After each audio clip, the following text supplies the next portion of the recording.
Je suis de Madagascar où mes parents sont producteurs de vanille. Nous sommes producteurs depuis plusieurs générations et moi je distribue la production ici en France.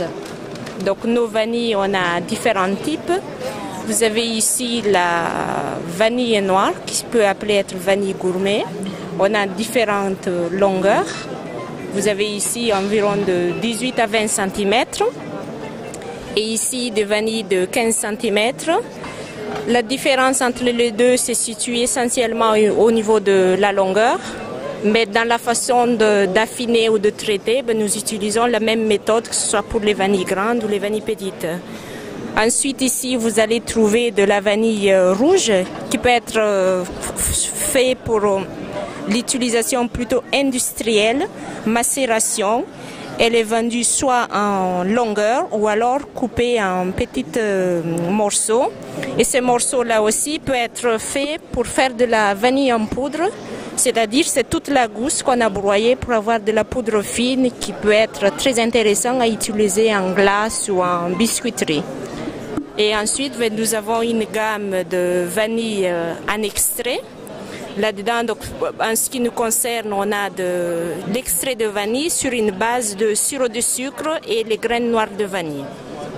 Voilà à peu près la gamme de vanille que nous offrons. Dans la seule orchidée qui donne des fruits comestibles. Ici, on a la fleur de vanille. La fleur de vanille, nous l'avons à partir du mois de octobre, novembre, décembre. C'est la période de fécondation. Chaque fleur de vanille, pour produire une gousse, doit être fécondée manuellement. Ici, on présente une gousse qui doit avoir à peu près 6 à 7 mois sur les lianes. Et ici, la récolte. Entre les deux phases, la pollinisation et la récolte, il faut 9 mois pour que les gousses soient vraiment des gousses matures qui vont donner des bonnes vanilles à affiner. Dans le travail de la vanille, on peut dire comme dans le vin, il y a le vendange et après l'affinage qui va débuter. Ici, nous montrons une photo de la vanille après échaudage. L'échaudage étant que de la récolte, nous allons tremper nos gousses dans de l'eau chaude.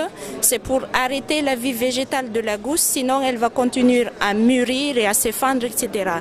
Donc une fois le trempage fini, nous allons le mettre à étuver dans des sacs qu'on appelle goune à Madagascar. Et à partir de ce moment-là, on peut dire que le processus d'affinage commence. Ici, on montre nos photos en train de sécher la vanille à l'air libre. Ce séchage peut durer à peu près de 3 à 4 mois, où tous les jours, on va les sortir quelques heures pour qu'elles prennent l'air, etc. Et là, donc, on montre de la vanille affinée. Ici, le tri qui est très important, autant le tri visuel qu'olfactif, parce que la vanille est une épice qui, je dirais, presque vivante, parce qu'elle va, au fur et à mesure, elle va acquérir de nouveaux parfums, etc. C'est vraiment un travail de longue haleine. Entre la pollinisation et avoir la vanille finie, il va s'écouler à peu près 16 mois pour une récolte. Oui. La récolte qu'on fait en 2010, elle va être commercialisable 6 mois après le temps de l'affinage. Et la vanille, au fur et à mesure du temps, plus elle est vieille, plus elle va donner du parfum. C'est comme le vin. Elle vieillit très bien.